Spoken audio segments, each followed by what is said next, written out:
नमस्कार बच्चों, कैसे हैं आप सब। आशा करती हूँ आप सभी अच्छे होंगे, स्वस्थ होंगे, खुश होंगे और अपनी पढ़ाई भी अच्छे से कर रहे होंगे। जैसा कि आप सभी जानते हैं, मैं हूँ आपकी हिंदी की अध्यापिका और मैं स्वागत करती हूँ आप सभी का आईसीटी वर्चुअल क्लासरूम में। और आज हम यहाँ पर एकत्रित हुए हैं पढ़ने के लिए क्लास 6 की हिंदी। क्लास 6 की हिंदी में हम यहाँ पर पढ़ रहे हैं हमारे हिंदी व्याकरण का टॉपिक अलंकार। तो आपने देखा कि हमने लास्ट सेशन में अलंकार जो हमारा टॉपिक है इसके बारे में काफी सारी चीजें यहाँ पर जानी।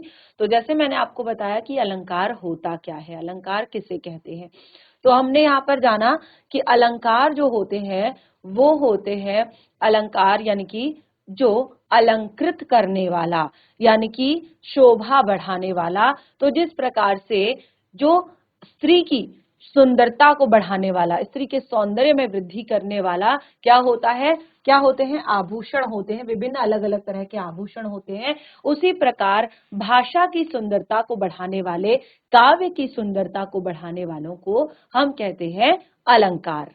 यानी कि जो हमारे काव्य की सुंदरता को बढ़ाता है, हमारी भाषा की सुंदरता को बढ़ाता है, उसे हम कहते हैं अलंकार।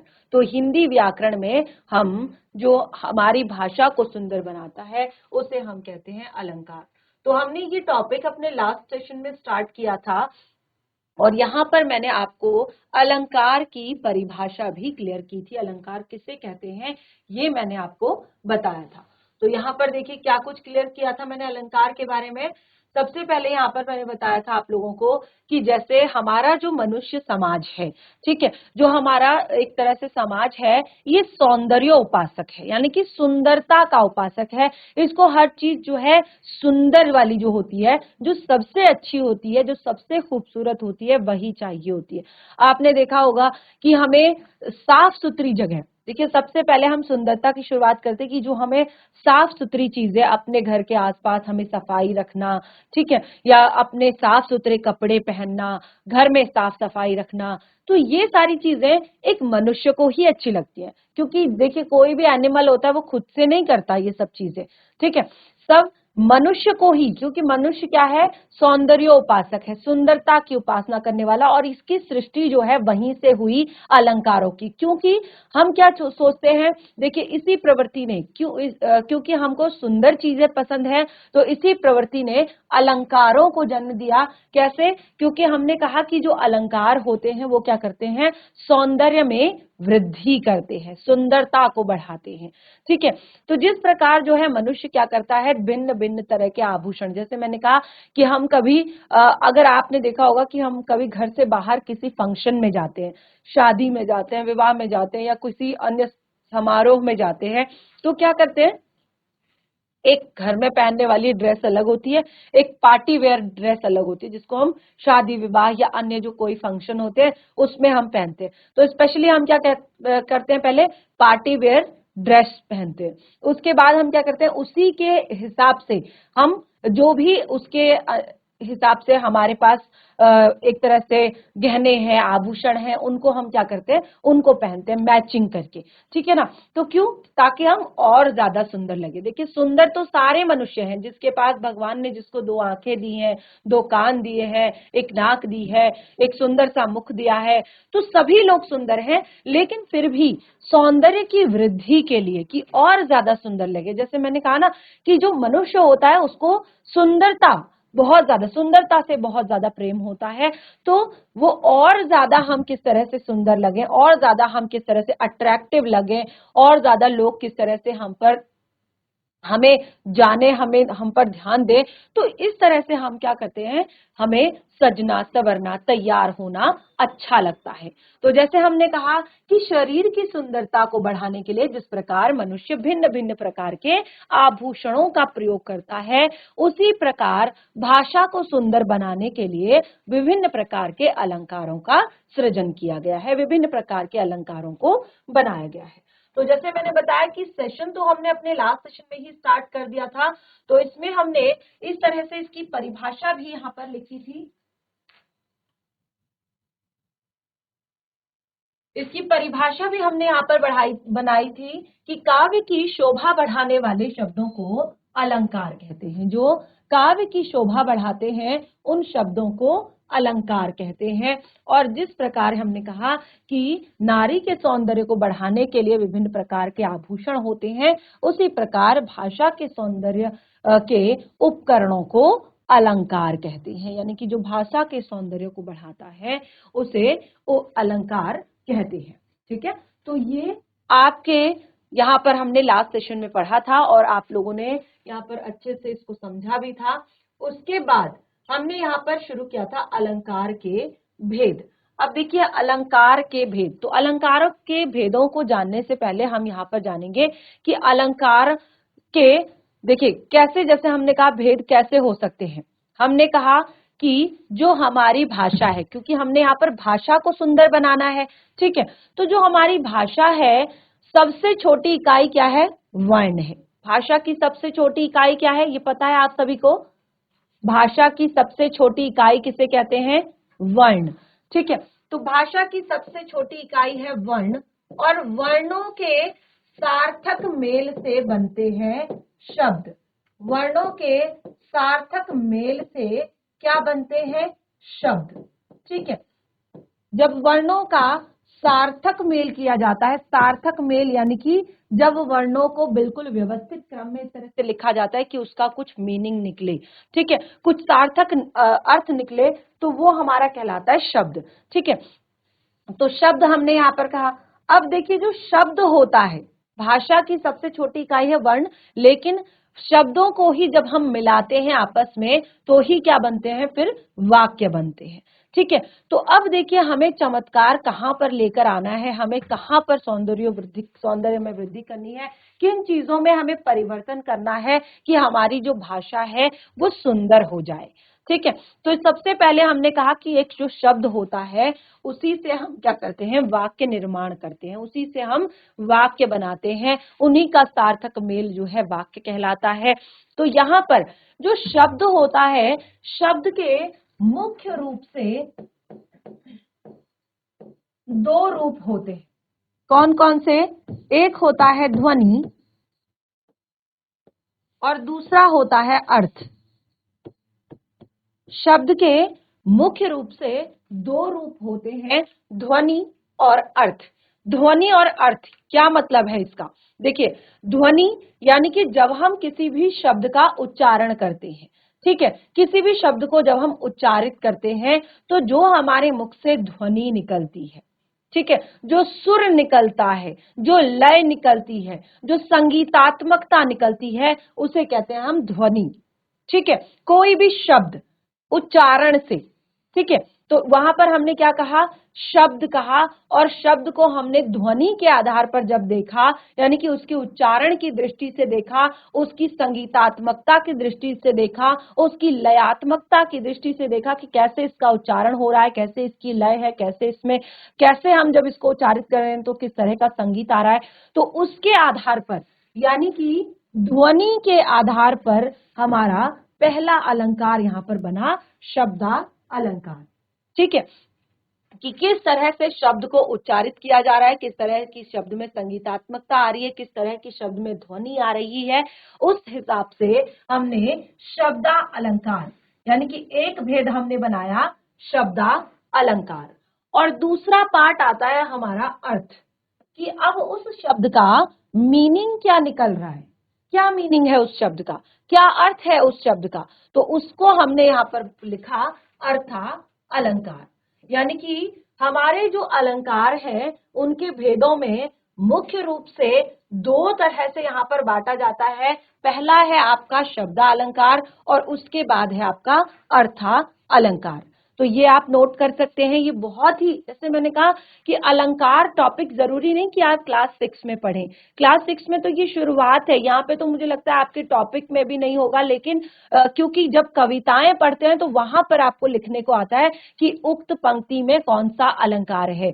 ठीक है, तो जो आपके अलंकार टॉपिक है वो class 6 class 7th, class 8th, class 9th, class 10th, और बकायदा जब आप आगे चलकर कोई भी कॉम्पिटिटिव एग्जाम्स देते हैं या कुछ भी आप एक तरह से एग्जाम देते हैं हायर एजुकेशन में, वहां पर भी आपको अलंकार जो है हिंदी व्याकरण में पढ़ने ही पढ़ने होते हैं। ठीक है ना। तो इसीलिए जितना आप अभी से इसको अच्छे से समझें, अच्छे से पढ़ें, तो वो बहुत अच्छी बात है। तो जैसे सबसे पहले हमने कहा कि अलंकारों के दो भेद होते हैं मुख्य रूप से।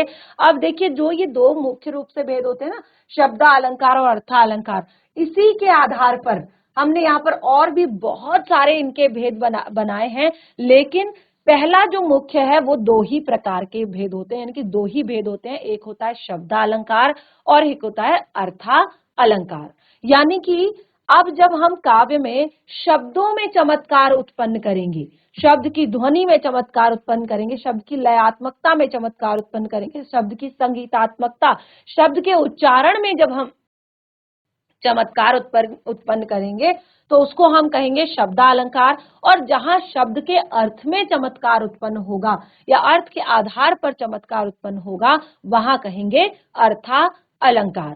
तो इस तरह से अलंकारों के मुख्य दो भेद, तो ये आप नोट कर लीजिए। वैसे तो ये मैंने आपको लास्ट सेशन में नोट करवाया था। उसके बाद आता है हमारा शब्दा अलंकार, यानी कि पहला अलंकार हम यहाँ पर पढ़ेंगे शब्दा अलंकार। तो जैसे मैंने आपको बताया कि क्योंकि शब्द के मुख्य रूप से दो पार्ट होते हैं, ध्वनि और अर्थ। तो ध्वनि के आधार पर हमने शब्दा अलंकार को लिखा है। तो यानी कि जिस अलंकार में शब्दों के प्रयोग के कारण कोई चमत्कार उत्पन्न हो या कोई चमत्कार उपस्थित हो जाता है, कि शब्द आपने किस तरीके से प्रयोग किया है, किस तरह से उसका स्वर आ रहा है, किस तरह से आप उसका उच्चारण कर रहे हैं, किस तरह की उसमें ध्वनि आ रही है, उस आधार पर जब हम यहाँ पर कहते हैं, यानी कि शब्दों के प्रयोग के कारण यदि कोई चमत्कार जब उत्पन्न होता है तो उसको हम कहते हैं शब्दा अलंकार। अब देखिए वो शब्द हमने रखे हैं, लेकिन अगर हम उन्हीं शब्दों के स्थान पर उनके कोई समानार्थी शब्द, समानार्थी शब्द क्या होते हैं? तो देखिए हमने कहा कि उन शब्दों के स्थान पर यदि हम समानार्थी, समानार्थी शब्द का क्या अर्थ होता है? समानार्थी यानी कि समान अर्थ प्रकट करने वाले।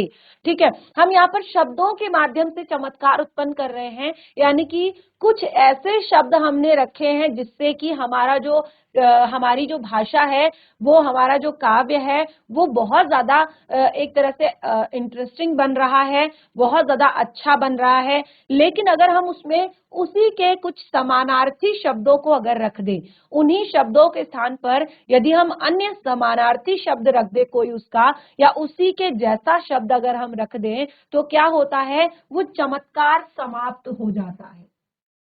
ठीक है, तो इसीलिए यहाँ पर माना जाता है कि यहाँ पर शब्दा अलंकार है, यानी कि कुछ स्पेशल जो शब्द है, यानी कि कुछ ऐसा शब्द यहाँ पर लिखा गया है कि जिससे काव्य में चमत्कार उत्पन्न हो रहा है, और वो क्या हो रहा है, इंटरेस्टिंग बन रहा है और अच्छा बन रहा है। तो शब्दा अलंकार के मुख्य भेद अभी देखिए, क्योंकि शब्दा अलंकार के बहुत सारे जो भेद हैं वो बताए गए हैं, लेकिन क्योंकि अभी हम अपनी क्लास के लेवल के हिसाब से यहाँ पर मुख्य 3 भेद ही पढ़ते हैं, बाकी अभी इसके और भी भेद है। जब आप नेक्स्ट क्लासेस में जाओगे, 7th 8th 9th 10th में जाओगे, तो तब जाके आपको वो बाकी अलंकार मैं आपको पढ़ाऊंगी। अभी यहाँ पर हम अपनी क्लास के अकॉर्डिंग हम केवल 3 मुख्य अलंकारों को यहाँ पर पढ़ते हैं, अनुप्रास अलंकार, यमक अलंकार, श्लेष अलंकार। ये शब्दा अलंकार के मुख्य 3 भेद हैं। कौन कौन से? अनुप्रास अलंकार, यमक अलंकार, श्लेष अलंकार। तो देखिए, अनुप्रास अलंकार, यमक अलंकार, श्लेष अलंकार, 3 तरह के अलंकारों को हम यहाँ पर पढ़ रहे हैं। तो देखिए सबसे पहले हम यहाँ पर अपना पहला भेद लेंगे शब्दा अलंकार का, जिसे हमने कहा अनुप्रास अलंकार। क्या होता है अनुप्रास अलंकार? अब देखिए मैं देख पा रही हूं कि यहाँ पर क्लास 6 नहीं, बाकी क्लासेस के बच्चे भी यहाँ पर बैठे हुए हैं। तो जैसे मैंने कहा कि हिंदी व्याकरण में आपके जितने भी टॉपिक्स होते हैं लगभग कॉमन होते हैं, या आप क्लास 6 में पढ़े, 7th में पढ़े, 8th में पढ़ रहे हैं, या 9th में पढ़ रहे हैं, या 10th में पढ़ रहे हैं, और इतने ज्यादा महत्वपूर्ण होते हैं कि आप जरूरी नहीं कि आप क्लास 9th के बच्चे हैं, या आप क्लास 7th के बच्चे हैं, या आप 8th के बच्चे हैं, तो आपके मतलब की चीजें नहीं है। ये सबके लिए है, और अगर आप अच्छे से पढ़ेंगे, समझेंगे, तो ये आपके आगे बहुत काम आएंगे। तो हम पहला भेद शब्दालंकार का यहाँ पर पढ़ रहे हैं। तो इसमें आप देखेंगे पहला भेद है अनुप्रास अलंकार। दो शब्दों से मिलकर बना है अनु और प्रास। अनु और प्रास। अनु का अर्थ होता है बार बार, जैसे हमने बताया लास्ट सेशन में, अनुकरण, ठीक है, अनुकरण करना, किसी को फॉलो करना, यानी कि एक ही चीज को बार बार करना, ठीक है। अनुसरण करना यानी कि सेम उसी के जैसा काम करना, ठीक है। तो जहां पर अनु शब्द यहाँ पर आए तो अनु का अर्थ है बार बार, ठीक है।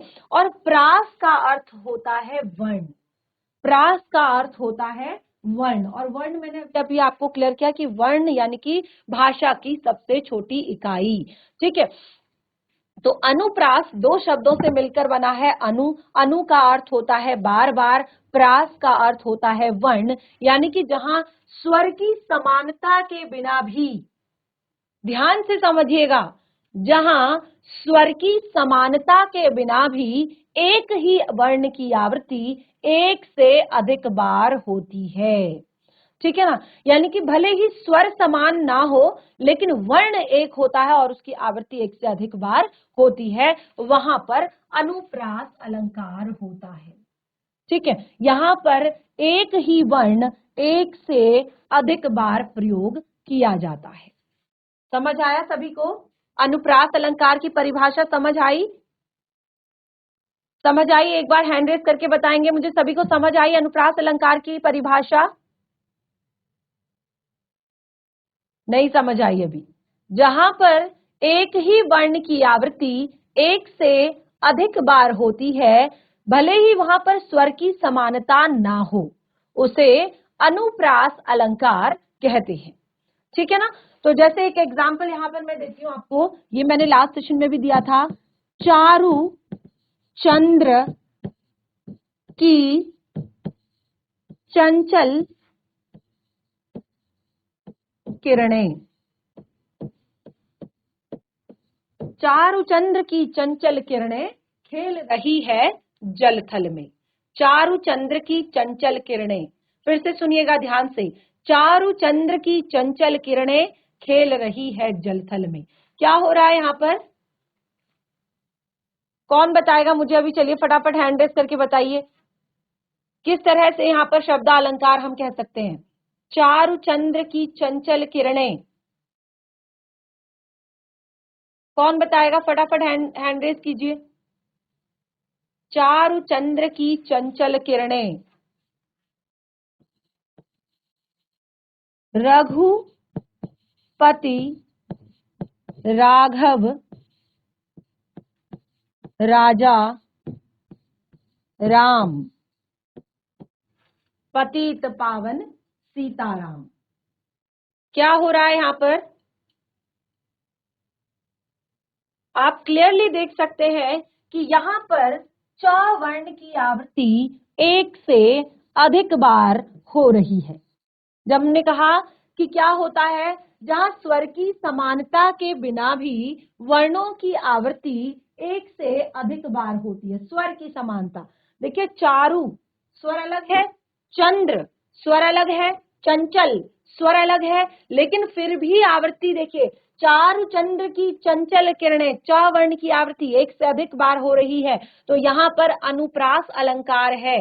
रघुपति राघव राजा राम, र वर्ण की आवृत्ति एक से अधिक बार हो रही है। तरिणी तनुजा तट तमाल तरुवर बहु छाए, त वर्ण की आवृत्ति एक से अधिक बार हो रही है। मुदित महीपति मंदिर आए, म वर्ण की आवृत्ति एक से अधिक बार हो रही है। तो यानी कि इस तरह से जहां भी आपको काव्य में एक वर्ण की आवृत्ति बिना स्वर की समानता के एक से अधिक बार मिलती है, वहां पर अनुप्रास अलंकार होता है। वहां पर अनुप्रास अलंकार होता है। क्लियर हुआ सभी को? क्लियर हुआ अनुप्रास अलंकार की परिभाषा? यस और नो में हैंड रेज कर सकते हैं। यदि आपको समझ आया तो हैंड रेज करेंगे। यस, काफी बच्चों को समझ में आया, वेरी गुड। जीआईसी काकड़ से नहीं आया मुझे लगता है बच्चों को समझ में। अनुप्रास अलंकार यानी कि जहां पर स्वर की समानता के बिना भी एक वर्ण की आवृत्ति एक से अधिक बार होती है, वहां पर अनुप्रास अलंकार होता है। समझ आया ना? च वर्ण की आवृत्ति एक से अधिक बार, र वर्ण की आवृत्ति एक से अधिक बार। जैसे मैंने अगला यहां पर बताया, तरिणी तनुजा, तरिणी तनुजा, तट तमाल, तरुवर बहु छाए।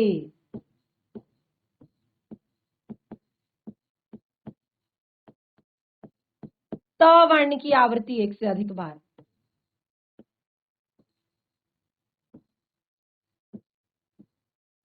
ठीक है, त वर्ण की आवृत्ति एक से अधिक बार, तो वहां पर क्या है आपका अनुप्रास अलंकार है। तो जितने भी एग्जाम्पल यहाँ पर मैंने बताए, इन सभी में क्या है, अनुप्रास अलंकार की छटा देखने को मिल रही है।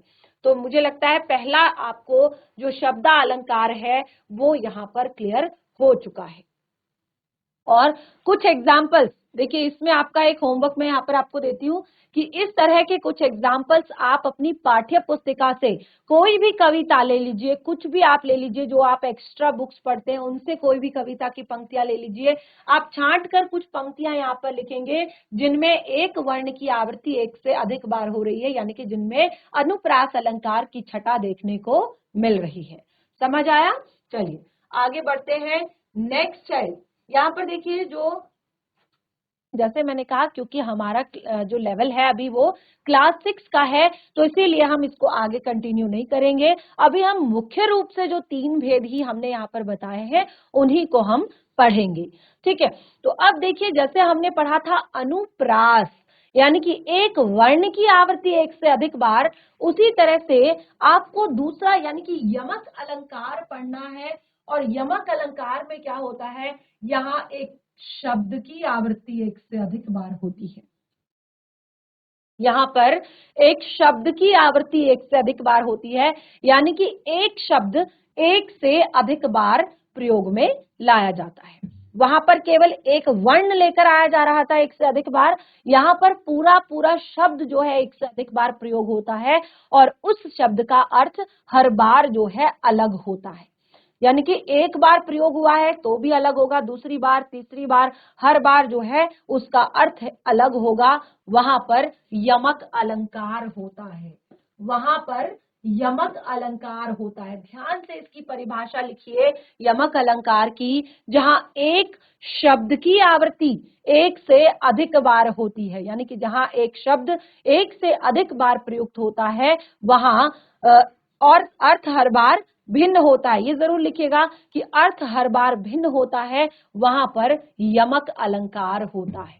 उदाहरण के लिए आप देख सकते हैं, एग्जाम्पल सामने दिया हुआ है, नोट कर सकते हैं। कनक कनक ते सौगुनी, मादकता अधिकाय, वा खाए बोराय नर, वा पाए बोराय। कनक कनक, एक शब्द एक से अधिक बार प्रयोग हुआ है, यानी कि 2 बार प्रयोग हुआ है और दोनों बार उसका अर्थ जो है डिफरेंट है। क्या होता है कनक शब्द का अर्थ? कौन बताएगा मुझे? हैंड रेज करके बताएंगे जरा सा, कनक शब्द का क्या अर्थ होता है?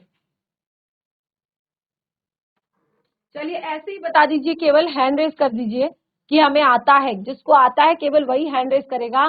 कनक शब्द का अर्थ, जिसको दोनों बार आता है वो भी हैंड रेज करेंगे, जिसको केवल एक ही बार आता है वो भी हैंड रेज करेगा। कनक शब्द का क्या अर्थ होता है? अनेकार्थी शब्द पढ़े हैं ना आपने? देखिए ये सब हम छोटी क्लासेस में पढ़ते हैं, अनेकार्थी शब्द क्या होते हैं, ठीक है ना। और अनेक शब्दों के लिए एक शब्द क्या होता है, ये सारी चीजें हम पढ़ते हैं छोटी क्लास में। वैसे तो क्लास 6 में भी है ये। अभी जब न्यू सेशन हमारा स्टार्ट होगा तो न्यू सेशन में हम जब अपने सेशन की शुरुआत करते हैं तो फिर से हम अपने व्याकरण को पूरी तरह से, यानी कि फ्रेश हमारा जो फर्स्ट चैप्टर होता है वहां से हम शुरू करते हैं और सारी चीजें उसमें फिर से अच्छे से रिवाइज करते हैं। तो यहाँ पर कनक कनक ते सौगुनी मादकता अधिकाय वा खाए बोराय नर। अब देखिए दो शब्दों पर ध्यान दीजिएगा, वा खाए बोराय नर वा पाए बोराय। ठीक है, कनक कनक, तो कनक एक शब्द है, इसका अर्थ यहाँ पर है धतूरा। ठीक है, और दूसरा जो कनक शब्द है उसका अर्थ है सोना। सोना कौन सा, जिससे विभिन्न प्रकार के अलंकार यानी कि आभूषण बनाए जाते हैं। ठीक है, तो अब हमने कहा कनक कनक ते 100 गुनी, यानी कि एक कनक दूसरी कनक से क्या है, 100 गुनी ज्यादा है। मादकता अधिकार, यानी कि एक कनक की दूसरे कनक से मादकता, यानी कि जो उसका नशा है वो दूसरी कनक से ज्यादा अधिक है। एक को तो केवल लोग एक को तो खाने से बौराते हैं। यहाँ पर कहा है कनक कनक ते 100 गुनी, कनक कनक ते 100 गुनी, एक कनक जिसका अर्थ है सोना, एक कनक जिसका अर्थ है धतूरा। तो कहा है कि एक कनक दूसरी कनक से 100 गुना ज्यादा एक तरह से मादकता इंसान के अंदर लाती है, नशा इंसान के अंदर लाती है। और जैसे हमने कहा कि एक को तो खाकर इंसान बौराता है, यानी कि अगर कोई धतूरा खा लेता है, कोई एक तरह से गलती से कोई धतूरा खा लेता है तो उसकी स्थिति बिल्कुल ऐसी हो जाती है कि वो अपनी होशो हवास में नहीं रह पाता और वो एक तरह से बिल्कुल एक तरह से ऐसा हो जाता है कि वो नशे में पूरी तरह से चूर हो जाता है। उसको क्या कर रहा हूँ, क्या नहीं कर रहा हूँ, क्या सही है, क्या गलत है, इस चीज का उसको बिल्कुल भी होश नहीं रहता। ठीक है, दूसरा कहा है कि 100 गुनी। ठीक है, दूसरी उससे भी 100 गुनी है, वह पाए बोराए, उसको केवल पा जाने से, यानी कि किसी के पास अगर बहुत अधिक मात्रा में स्वर्ण हो जाता है, धन संपत्ति हो जाती है, तो वो वैसे ही बौरा जाता है। उसको फिर कोई मतलब नहीं कि दुनिया किस तरह से चल रही है, कैसे चल रही है, वो बस अपने आप को देखता रहता है। यानी कि एक तरह से उसको लगता है कि जो दुनिया में कोई भी कुछ नहीं है। ठीक है ना, उसको सब कुछ लगता है कि मैं ही हूँ। तो वाह खाए बोराए नर वाह पाए बोराए, एक को तो खाने से बोराता है लेकिन एक को तो केवल पा जाने से बोरा जाता है। यानी कि उसको सही गलत का, उसको घमंड आ जाता है, उसको बहुत ज्यादा उसके अंदर वैसे प्राउड आ जाता है और वो किसी को कुछ नहीं समझता, यानी कि केवल पा जाने से बोरा जाते हैं। ठीक है, तो देखिए कनक कनक, एक शब्द की आवृत्ति एक से अधिक बार, शब्द की आवृत्ति, ध्यान से सुनिएगा। और एक और एग्जाम्पल इसका हमने पढ़ा है, काली घटा का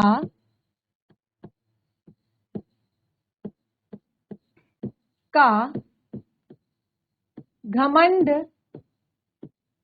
घटा। अब देखिए यहां पर भी हमारा एक शब्द एक से अधिक बार प्रयोग हुआ है। कौन सा शब्द एक से अधिक बार प्रयोग हुआ है, हमारा कौन सा शब्द है जो एक से अधिक बार प्रयोग हुआ है, यहाँ पर पढ़कर देखिए जरा। काली घटा का घमंड घटा, काली घटा का घमंड घटा, दो शब्द यहाँ पर हैं जो हमने रिपीट किए हैं, यानी कि एक शब्द है जो हमने रिपीट किया है, वो है घटा। ठीक है, काली घटा का घमंड घटा, काली घटा, और इसका अर्थ है कम होना। काली घटा का घमंड घटा, काली घटा क्या होती है, जो वर्षा ऋतु में जो बादलों का एक गुच्छा होता है, बादलों का जो एक झुंड होता है, पूरे आसमान आपने देखा होगा उसमें छाया रहता है, तो उसको हम कहते हैं काली घटा।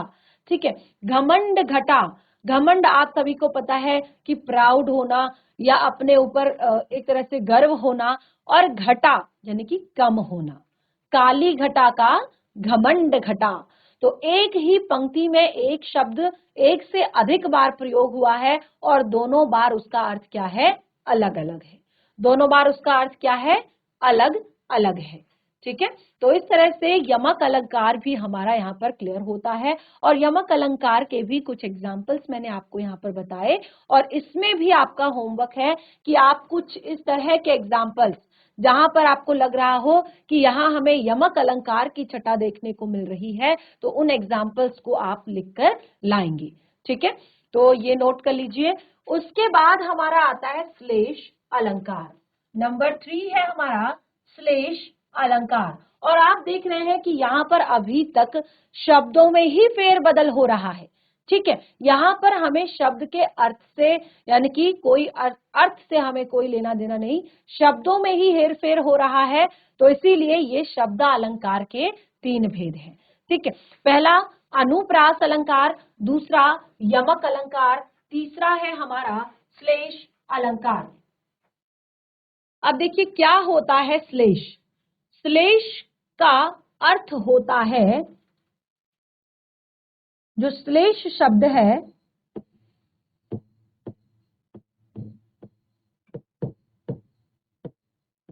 चिपका हुआ,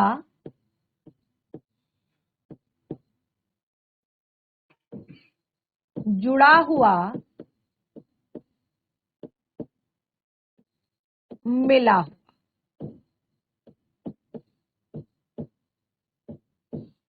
श्लेष का क्या अर्थ होता है? चिपका हुआ, जुड़ा हुआ या मिला हुआ। ठीक है, तो हम यहाँ पर देखेंगे कि जहां पर ऐसे शब्दों का प्रयोग हो। ठीक है, पहले श्लेष का अर्थ जान लीजिए कि श्लेष का क्या अर्थ होता है। तो जहां पर ऐसे शब्दों का प्रयोग हो जिनसे एक से अधिक अर्थ जुड़े हुए हो। ठीक है, जहां पर एक से अधिक अर्थ जो है जुड़े हुए हो उसको हम क्या कहेंगे? श्लेष अलंकार कहेंगे। यानी कि वहां पर क्या होता है? श्लेष अलंकार होता है, जहां पर एक से अधिक अर्थ जुड़े हुए होते हैं। ठीक है, परिभाषा लिखेंगे पहले श्लेष अलंकार की कि जहां पर ऐसे शब्दों का प्रयोग हो जिनसे एक से अधिक अर्थ निकलते हों या जिनसे एक से अधिक अर्थ जुड़े हुए हों। ठीक है, तो अब यहाँ पर देखिए एक एग्जाम्पल हम यहाँ पर लिखते हैं, ध्यान से समझिएगा और उसको नोट भी कीजिएगा अच्छे से।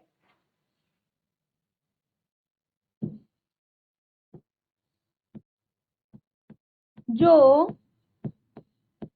रहीम गतिदीप की, जो रहीम गतिदीप की कुल कपूत गति सोई।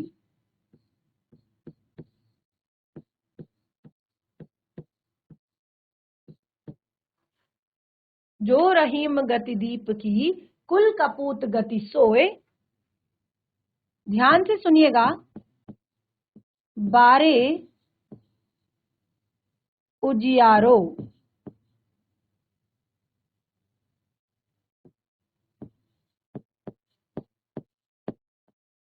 करे, बढ़े अंधेरो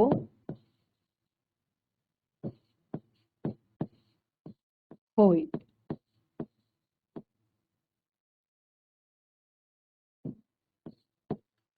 ठीक है, एक बार पढ़ लीजिए इसको। जो रहीम गतिदीप की कुल कपूत गति सोय, बारे उजियारो करे, बढ़े अंधेरा होय। ठीक है, यहाँ पर हमने क्या कहा? श्लेष अलंकार है, यानी कि यहाँ पर एक ही शब्द से एक से अधिक अर्थ निकलते हों। ठीक है, एक शब्द से एक से अधिक अर्थ निकलते हों। ठीक है, तो अब यहाँ पर देखिए हमारे शब्द हैं कि जो रहीम गतिदीप की कुल कपूत गति सोई। तो इतना तो थोड़ा सा समझ में आपको आ रहा होगा कि ये रहीम दास जी का एक दोहा है और रहीम दास जी यहाँ पर एक कुल के कपूत के विषय में बता रहे हैं। अब कपूत और सपूत विलोम शब्द पता है ना आपको? कपूत क्या होता है? जो बुरा कर्म करता है। ठीक है, जो बुरा कर्म करता है उसे कपूत कहते हैं। सपूत यानी कि जो अच्छे काम करता है, जो अच्छा बच्चा होता है। ठीक है, तो अब यहाँ पर कहा है जो रहीम गतिदीप की कुल कपूत गति सोए, बारे ठीक है। बारे उजियारे करे, बारे शब्द का अर्थ है जलाना या जन्म लेना, ठीक है। और बढ़े, बढ़े शब्द का अर्थ है बुझना या बड़ा होना। अब थोड़ा सा समझिए कि कुल के कपूत के बारे में कहा है कि जिस प्रकार से एक दीपक की गति होती है, जिस प्रकार से एक दिया जो है जब जलता है तो वो क्या करता है, अपने आसपास के अंधेरे को मिटा देता है, अपने आसपास रोशनी कर देता है। इसी प्रकार एक कुल में जब पुत्र का जन्म होता है तो सब कहते हैं कि हमारे कुल का चिराग है, हमारे घर का चिराग है, ठीक है। तो सब में खुशियां छा जाती हैं जब जन्म लेता है, ठीक है। इसी प्रकार जब दीपक जलता है तो वो क्या करता है, चारों ओर के अंधेरे को मिटा देता है, रोशनी कर देता है। लेकिन हम कुपूत की बात कर रहे हैं, यानी कि जो अच्छा बच्चा नहीं होता, जो एक तरह से कुकर्म करता है, गलत काम करता है, चोरी करता है, एक तरह से और भी बहुत सारे गलत काम करता है। तो जैसे जैसे वो बच्चा बड़ा होगा, ठीक है, अभी दिया जल रहा है, सबको अच्छा लग रहा है, लेकिन जैसे जैसे वो बड़ा हो रहा है बच्चा, क्योंकि वो गलत चीजें कर रहा है, वो गलत संगत में पड़ गया है, वो गलत काम कर रहा है, तो जैसे जैसे वो बड़ा होगा वो और क्या करेगा, परिवार का नाम खराब करेगा, परिवार को के सदस्यों को दुख देगा, परिवार के सदस्यों को कष्ट देगा, परिवार को परेशानी में डालेगा। तो इस तरह से यहाँ पर कहा है कि बारे उजियारे करे, जब वो जलाते हैं दीपक को तो अंधेरा मिट जाता है, उजाला हो जाता है। इस प्रकार से जब पुत्र का जन्म होता है तो सब खुश हो जाते हैं कि हमारे घर का चिराग आया है, लेकिन वो कुपूत है, तो जब वो बड़ा होगा तो जब क्या, इस प्रकार जब दिया बुझेगा, ठीक है, तो चारों तरफ फिर से अंधेरा छा जाएगा। और इसी प्रकार जब कुपूत बड़ा होगा तो अपने परिवार को दुख कष्टों से भर देगा। इस प्रकार परिवार का जो एक तरह से भविष्य है वो भी अंधेरे में चला जाएगा। तो सेम कंडीशन, यानी कि एक शब्द के एक से अधिक अर्थ, बारे के दो अर्थ, बढ़े के दो अर्थ। बहुत ही सुंदर सा एग्जाम्पल हमने यहाँ पर दिया श्लेष अलंकार का। मैं आशा करती हूँ कि आपको ये सेशन जो है पसंद आया होगा। आज हमने जो कुछ भी पढ़ा है उसे घर पर रिवाइज करें और कुछ एग्जाम्पल्स इसमें लिखें तीनों अलंकारों से संबंधित। बाकी के टॉपिक को कंटिन्यू करेंगे हम अपने नेक्स्ट सेशन में। तब तक के लिए धन्यवाद। आपका दिन शुभ हो।